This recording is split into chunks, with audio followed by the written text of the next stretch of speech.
Hello, good morning. Welcome to day 2 of Create You, the painting masterclass. I wanted to start off with a quick reminder that we had a competition yesterday and I have tallied up the competition amounts and I'm going to tell you the winner for the competition.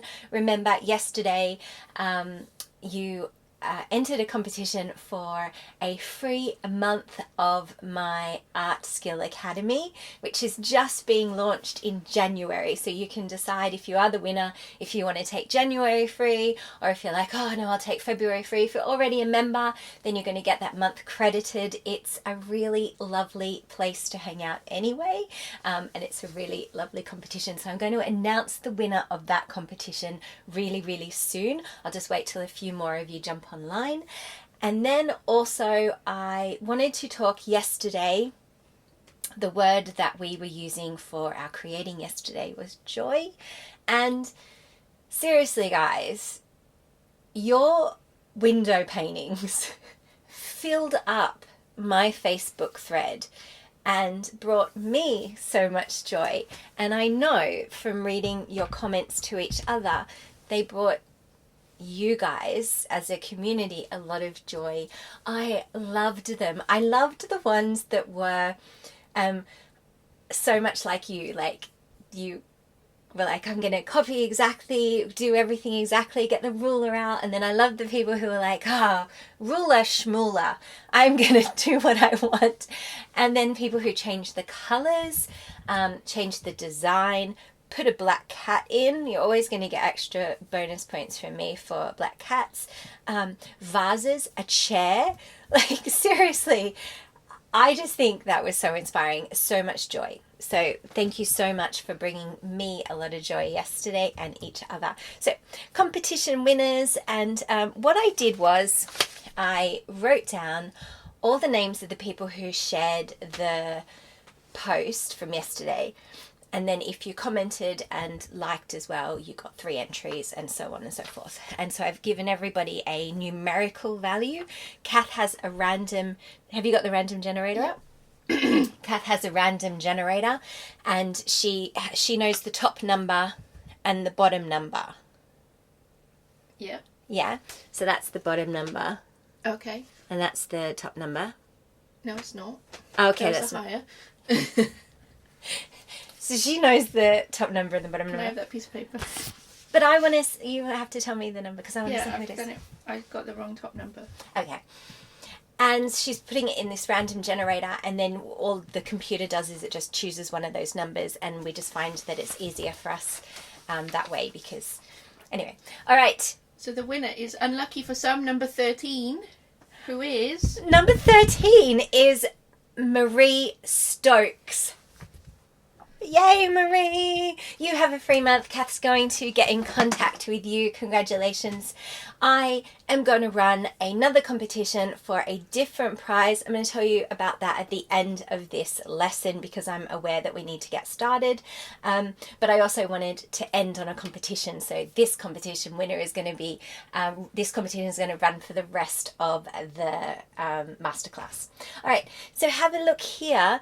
This is our picture that we are painting today. It is it's a perspective picture, and this is why the word of the day is patience. So what we're going to do is we're going to start off by drawing in some of our key points, then we're going to colour it in like yesterday. So there we go. So what you want to do is, I'm going to use the second half of my sketchbook page because the one thing I love about sketchbooks is opening them up and seeing lots of little sketches and things that you might have thought about doing on the page. For this image, I'm not going to use my ruler. I'm going to only use my ruler to decide where I need to be in the page. So this is my section here, and I'm going to choose a horizon line because the horizon line tells you where tells your eye where to look, and we're not going to choose a horizon line. Oops, sorry, I moved that. Sorry about that. Let me move this one instead. There we go. I'm not going to choose a horizon line as you kind of would imagine that was in the middle of the page. We're actually going to go up slightly from the bottom, and in my image I've gone up 5 centimeters. So I'm just going to put a dot where the 5 centimeters is, and then I'm going to measure 6 centimeters from the end of that dot, if that makes sense. So that's my 5 centimeters up, then I'm going to go 6 centimeters in and put a dot. This is my invisible horizon line, which you're not going to see because I'm going to have heaps of foliage all over it. But this is my line of sight. This is where everything disappears when I'm looking at it. This bit here. So what I want you to do is I want you to do a triangular line, a jaggedy, curvy one, more jaggedy, down to the edge of your page, and then take the same line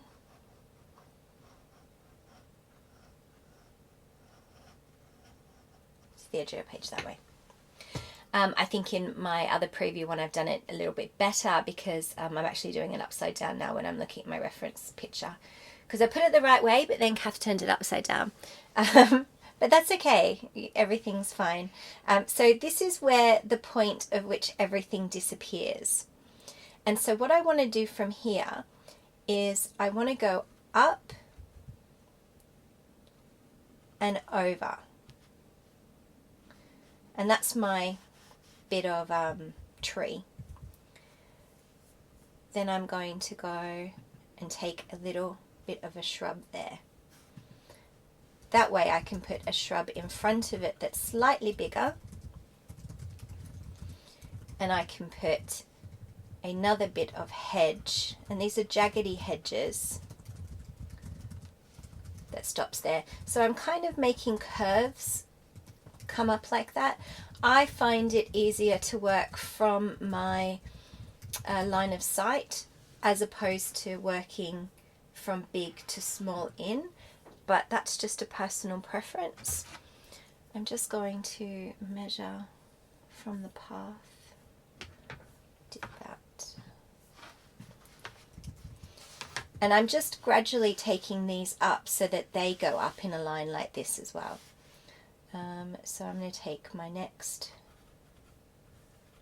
shrubbery, my last shrubbery, take a tall bit of shrubbery, and this tall bit of shrubbery probably is the whole last bit of the shrubbery, but then you have another kind of closer one here.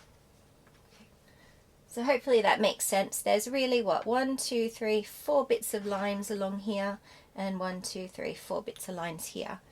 And that is that side done. Coming over to this side, the shrubbery is, it kind of goes around the corner a bit, so we're going to actually take it so that it starts a little bit lower. These are lower hedges, and I'm just doing kind of like little N's. Everything about drawing at the moment is about an N. So there's an N, there's an N, and there's an N. And then we're going to make this side a little bit fluffier with our with the bushes and the hedges. Then here, there's a tree that's kind of going to go around the corner. So I'm just putting in the vague idea of a tree. There's its tree friend probably standing with it, and then in front of that is a bigger hedge, and then we'll take those to the edge there. Behind these trees in the distance is quite a big tree. Let me just check how big that is. Is that about 8.5? So from your path up to the top of the tree, that looked to me to be about 8.5 centimeters. Let me just write that on for you in case you're playing along at home. Is that right? No. Is that right? Yep, that's fine. So I put a little dot here at the top of the tree, and then I'm putting some sharper ends, sharper little half triangles here. I'm going to put a line, leave a dash, a line, leave a dash, and a line. And these are going to get little upside down triangles, as well as lines with bits of, I don't know what shape you would call that. Just copy those shapes. The tree's a bit fluffier on the top. I'm doing kind of random polygons, shall we call it? Have another maths lesson. Okay, and then you want to go back and thicken up your tree. That is our outline. Apologies if I went too fast. I know some of you yesterday said that I went a little bit fast. I'm also just mindful of not going too slow. So I'm going to take my pen. I haven't tested this one to see if it's waterproof, so I'm just going to put a little bit over here and do a quick test in a second, because I would rather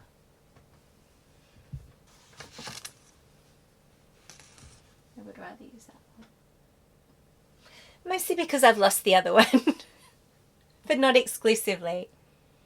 Okay, so we're ready to outline, but I just wanted to do a quick waterproof test.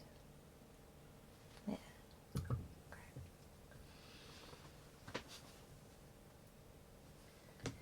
I genuinely have lost my pen. Oh no. Just use that one. It's not waterproof. Oh. Oh no.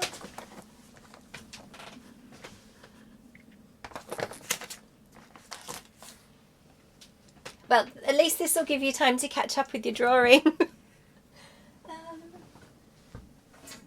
I've gone far. It's not a big boat.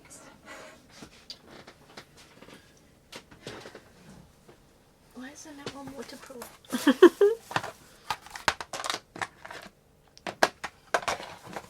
Use that biro. I might have to just use this biro. Okay, that's fine. We're going to go through and I'm going to show you what to do if you don't have waterproof markers. I'm just using a black biro. And the only reason I'm using the black biro is because when you paint over the pencil, sometimes it'll disappear. So I'm just going over and recovering my pencil lines. I'm trying to do it quite accurately today because I want to skip the step where I erase them.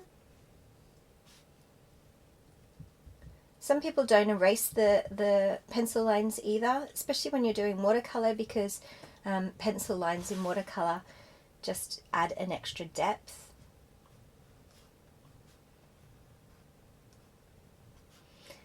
And we haven't even used a ruler today. And look how straight this trunk is without even a ruler. I'm very proud. You can see these little leaf, this idea of leaves that I have on this tree.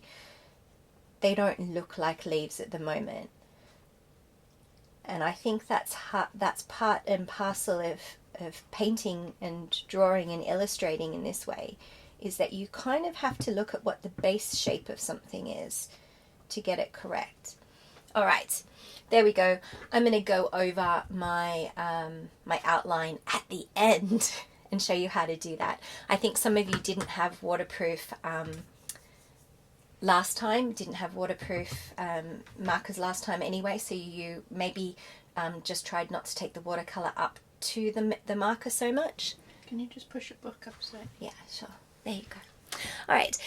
While Kath's just getting the cameras ready so that we can do the colouring in here, I'll let you know this is a very green heavy picture, but I'm also going to say a bit of a good morning in the comments. So let me know how you're feeling this morning. This morning's all about patience, and I will explain what that means. I'll also take a sip of my cup of tea, and I'll just have a little look in the comments, see how you're doing, see maybe what you've been up to, and have a little hello. Take a sip of my cup of tea. Okay. So big good morning to Jan, Belinda. I love the name Belinda. I don't think you see enough of it. Let me know, Belinda, are you from Australia? And can I call you Bindi? Kathy, good morning. Morning, Pauline. Now, Pauline just got like a mega amount of paint that she shared yesterday, so I'm super excited. Morning, Nicholas. So good to see you. Nicholas has written like one of the sweetest reviews I've ever read. Nearly made me cry this morning. Marilyn, good morning. Good morning, Sue. Good morning, Catherine. Catherine says, I've ordered some watercolors so I can properly join in. They won't arrive in time for this though. And you know what, Catherine? Anybody in the comments now that's reading Catherine's comment that didn't have watercolors last time, there were so many people that didn't. And then after doing the masterclass, or last time we had like a creativity challenge, they went and bought watercolor paints. They know how you're feeling right now. You're feeling like, oh my goodness, I need to get started. But you're in the right place, and it's just such an amazing thing that you're going to get your journey started. Everybody in this group knows what that feels like. -7, Robin. That is cold. Good morning.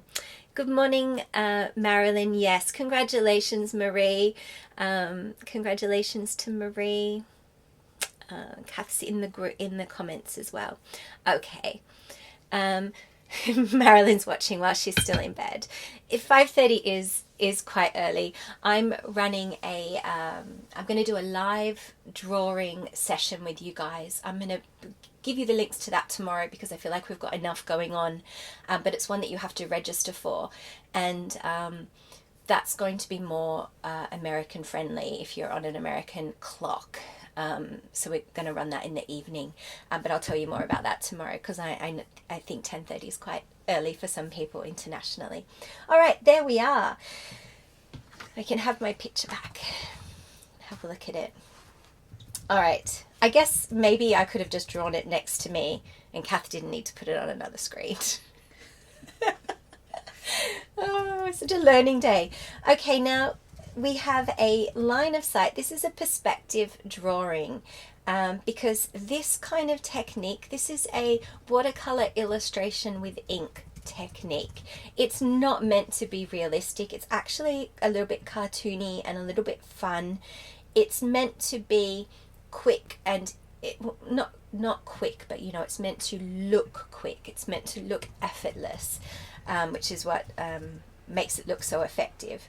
We're going to have a look at these. We're going to start the foreground here of these shrubs.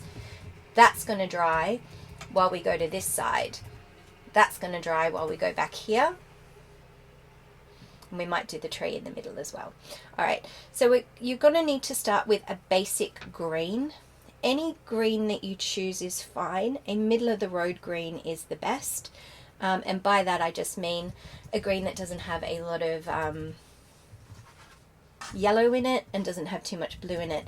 This is what my middle of the road green looks like. And I'm going to do it in the middle of the road hedge. The other thing I'm going to do is I'm going to leave a few spaces. Just do them in pencil. circles that aren't fully coloured in, the circles get a little bit bigger as you gets towards the viewer. Alright, here's my middle of the road green, and I'm just splodging it, dabbing it onto the page.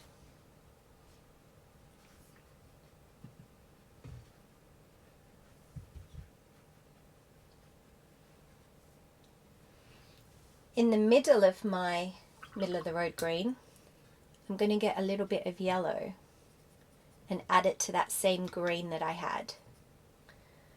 And then I'm going to splodge that into the middle. Now with watercolors, you won't completely see the effect until it dries. So remember, today's word is patience. You might be tempted to re-go over that. Don't. If you want to add an even extra light source with a clean, wet paintbrush, you want to dab in some clean water. Let that work its magic. The water's going to hunt the colours to the edge, and that's what's going to happen. So middle of the road green again here at the front. And mine's got a little bit diluted, so I just gone in with a little bit more pigment. I'm going around these circles that I left, but I'm not doing it super precisely. You can see there. As your picture comes towards you, it will become brighter. The colours will be less muted, and that's a kind of perspective trick to getting something to look like it's moving away. So as we move down the page, we're going to use lighter colours. Here we're using more vibrant colours, not necessarily darker ones, just more vibrant ones. Grab a bit of yellow and dab it in the middle.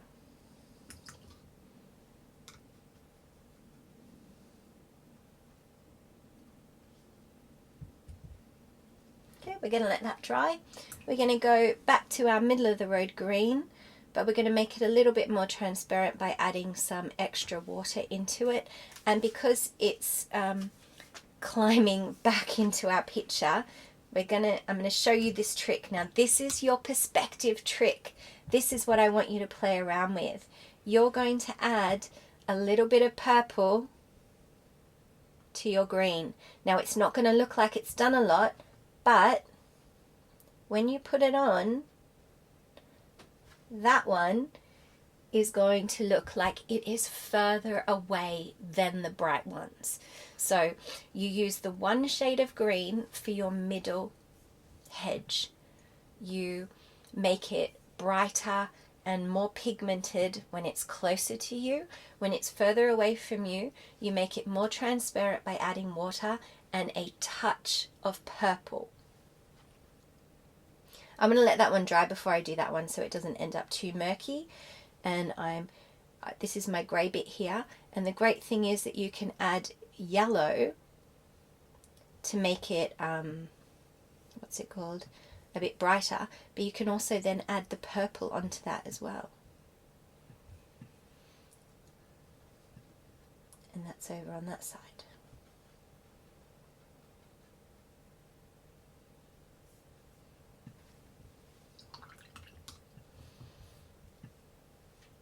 The great thing about this technique is, yes, the ones at the back need to have a bit of grey, but you know what, it's your painting. You can have a big, giant, bright, yellowy green hedge in the middle of your painting, if that's what you want to do. I'm going to make this one over here a little bit of a brighter side.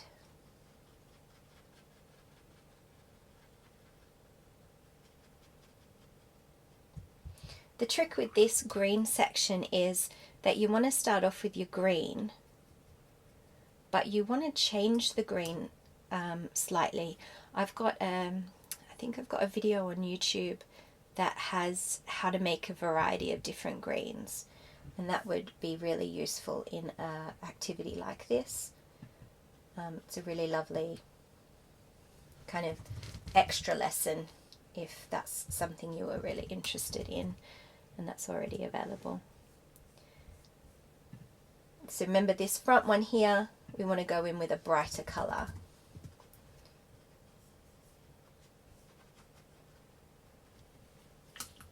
You can kind of see it starting to take shape as it goes in. I'm going to start up here now. Now I did this in two parts. I got my purple and I've put my paintbrush on the side, and I've put some purple as the hedge meets the other hedge on the meeting line. And this is to create some texture. We didn't really do texture yesterday. We were just looking at the technique that we needed. This is going to create a bit of texture.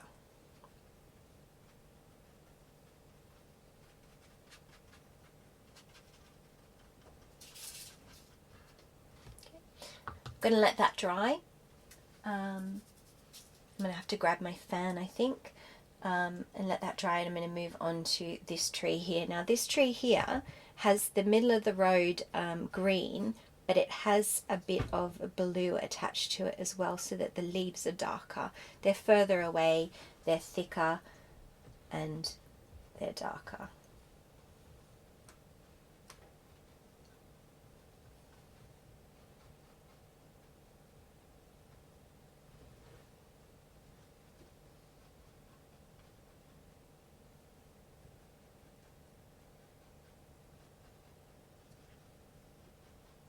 How's everybody going with this so far? I think that, let me know. You can't always reply in the comments, I know that, because you're painting. So I'll just ask you the question, you can answer it in your head. How are you going with this so far? I've just put a little bit of yellow in with my green, just for a middle of my tree to have a little bit of extra sun reflecting on it. And I'm just dabbing that with the side of my paintbrush. And don't worry, you see how I've gone over my my lines at the moment. That's okay, because I'm going back again with my marker later, with my pen later. I'm just taking a brown now for the tree stump. So I really wanted to talk to you about patience today. One of the main things about watercolor compared to pastel, or not so much oils. I mean, I think oils is similar, you have to let them dry, but one of the things with watercolor is that they require an element of drying in between, and they don't like it when you muddy them up in between goes. So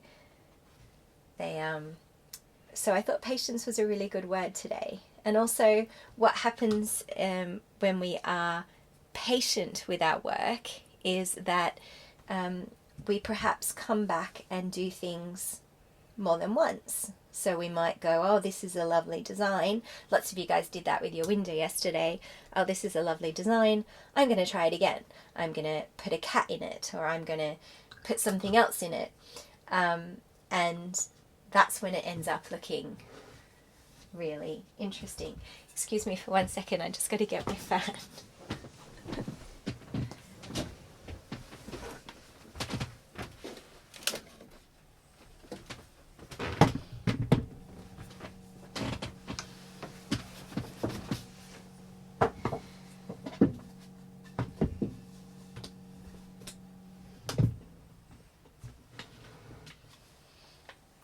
There it is.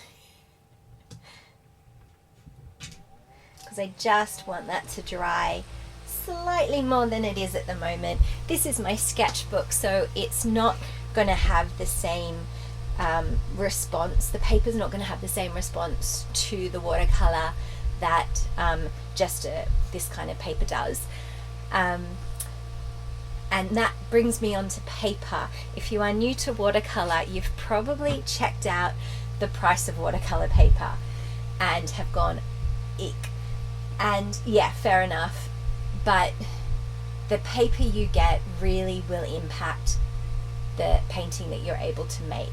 So I wouldn't say you needed to go, I use artist quality watercolor paper because I do commissions, and I run a whole business from selling artwork. What I would say is that get watercolor paper that is at least 140 pounds weighted for the things that you want to do.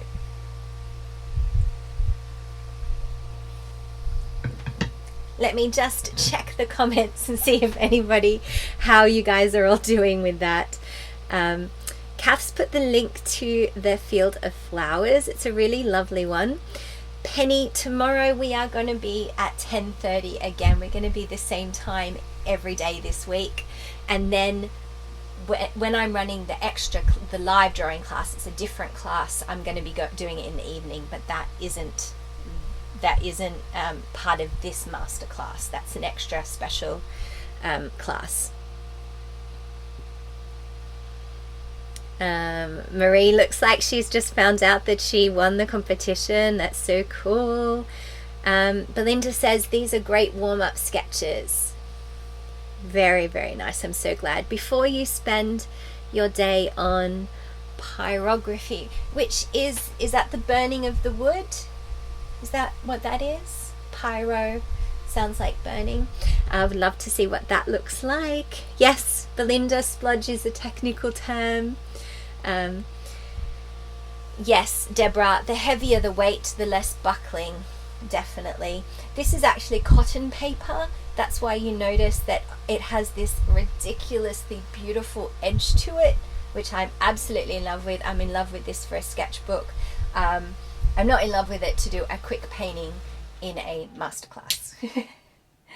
So I think that's probably dry enough. We're going to go in with with our green again. And when it's dry, you can paint over the purple. And the purple should pretty much stay put. You don't need it to be exact, but that's what creates an element of shadow.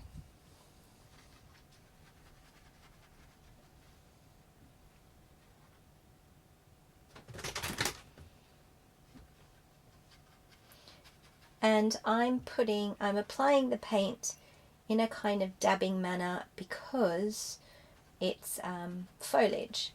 I've got other paintbrushes to do foliage as well, but just for the point of this lesson, I'm just going to dab it on with this number 2 sable paintbrush.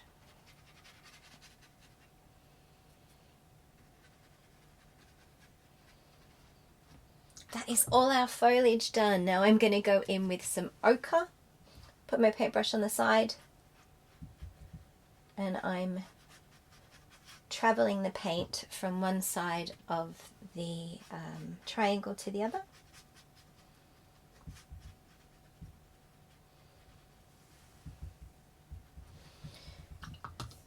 Then I'm going to go in with a little bit of a darker brown while this is still wet. And I'm going to catch some of the edges.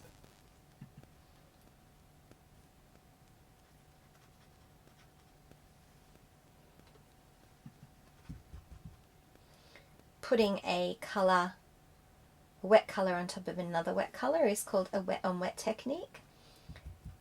And it blends it. It won't blend it right this second while you're watching it, but while it's drying, it blends it all together. I'm changing to a slightly bigger paintbrush and I'm turning my page on the side, so apologies. No one can see anything. Let me just fix that up for you. Cass can be so cross because I'm not usually allowed to touch the cameras. And I'm going in with my Phthalo blue, but I'm going to keep a big cloud somewhere here because that's going to create depth. Just put the outline for that. I've got a very water heavy paintbrush, you can see that. And on the side again.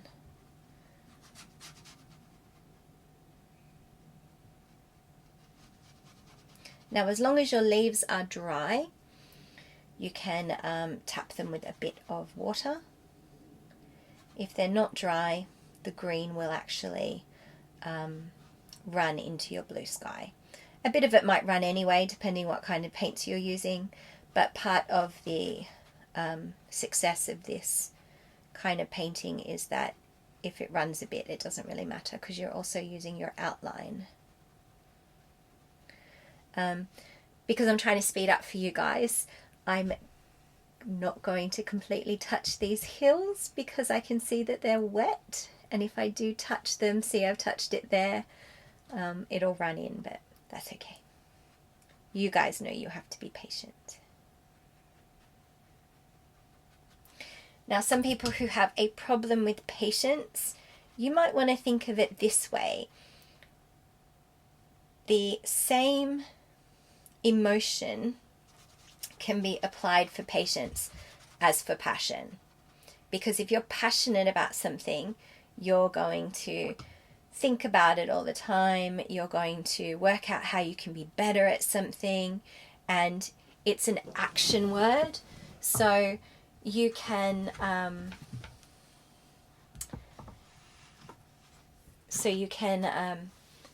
be passionate about something but still be patient, and that's where your energy can go. Whereas sometimes when you're looking at doing your watercolor or you're creating, you're like, I'm not patient, I just want to get it done, and it all turns to mud. Well, you have to tap into the energy of your patience and refigure how you feel about the activity. Take a little break, have a cup of tea, have a sip of tea, let the layer dry. And that is one of the things that we have been, that we are talking about in my Art Skill Academy, because one of the activities that we do together is a sketchbook activity. And what the sketchbook activity does is it gets you to practice something and to build on a skill, and then to share that sketch means it doesn't have to be a finished project. It doesn't have to be perfected. It can just be something that you're working on. And that's one of the things I was really passionate about when I set up the Art Skill Academy, was making sure that there was a really safe place that we could hang out and we would know that we were still building our skills, but we could support each other while we're doing it as well. So there is a sketchbook activity in my academy, and it is a lot of fun. Do you remember when, and Kath's going to put, maybe Kath, if you put a link to the academy in the comments as well, because if you want to check out what you get if you join the academy, then that's all in the comments. That'll all be in the link as well. All right, so on this side, I'm going to go in with some orange. Once it's dry, this would be a little group of orange flowers, and over on this side I'm going to go in with the pink.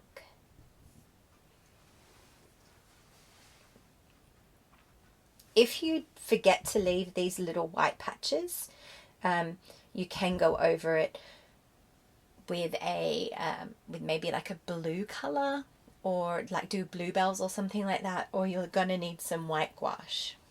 Yeah. I'm super happy with that.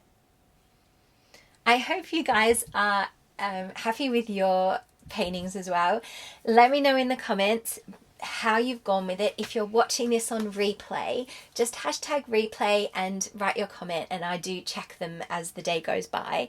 If you are doing this at home, try some different greens. You know, try adding your purple to your green. We didn't add any red, but you could definitely add some red to these trees that are a little bit further away. It makes it a little bit browner. You could definitely mix your yellow and your green and then add your purple and see what that did. Remember, the trees further away from you, closer to the horizon line and closer to the line of sight, point of sight, they're going to be grayer. So add your purples to those as well. If you don't have a purple, mix it up with a red and a blue. Tomorrow, we are starting our big picture. I don't know, I'm going to have to really think about the timings for it because I know we've gone over today. We're starting our big picture. Tomorrow we will just be drawing and outlining. Then the following day we'll be painting, because it is a bigger picture and I want to kind of talk you through it properly. Give me a little bit of a yeah, I'm still here, or send a love heart just to let me know that you're still with me. And I'm just going to duck into the comments and see how you went today. Let me know if I went too fast. Let me know if you're going to maybe, are you actually watching this and maybe going to do it a second time after you've watched it? Because some people do that as well. They don't paint along necessarily. They watch it a second time. Okay, Nicholas says, phew, that was intense. Which bit? The bit where I went looking for my pen? So Angela says, my colours look flatter than yours. Now, Angela, is that because... Do you mean this grey bit here, or do you mean all your greens are the same? If all your greens are the same, maybe do a little hedge here and then a hedge over there, then change the green that you're using by adding some yellow, adding some red, adding some purple, or adding some blue, and maybe do little pots of those colours so that they're different. And then wait till it dries, because what happens is all the watercolour has a different, it reacts differently to light. And so when it dries, that the water isn't reflecting any of the stopping any of the color getting to you. So you see the color for what it truly is, and you have to wait till it's dry for that to happen. So let me know, please. Marie would also like to see what your paint palette looks like. Oh, okay. Well, I will. I'll start tomorrow. I'll end tomorrow showing you what my paint palette will look like for the painting day. So tomorrow, if we draw together, and then I'll show you how I set out my palette for the following day, and then that will kind of help you out. At the moment, my palette just looks like all my paint on the table. It's like I'm just dipping in and out of everything. Angela says you've got different greens with too much pigment. So I'm thinking that means maybe you're too dark, so you want to dip into your water a little bit more, and then dry off your paintbrush and try the colour again. Maybe the greens video might be... Yeah, the YouTube green video will be really helpful, because you like really go step by step into what that is. Belinda says, thank you for demystifying watercolours, and for Kath for your behind the camera skills. Yes, Kath is awesome, because I often say to her, well, I want them to see this and this and this, and she's like, yeah, I'm on it. Linda says she's going to paint it later, and Penny says, P.S. I always thought Wet on Wet was just wet paper with wet paint on top. I've learnt lots today. Thanks. Now to rewind and start my picture. Awesome.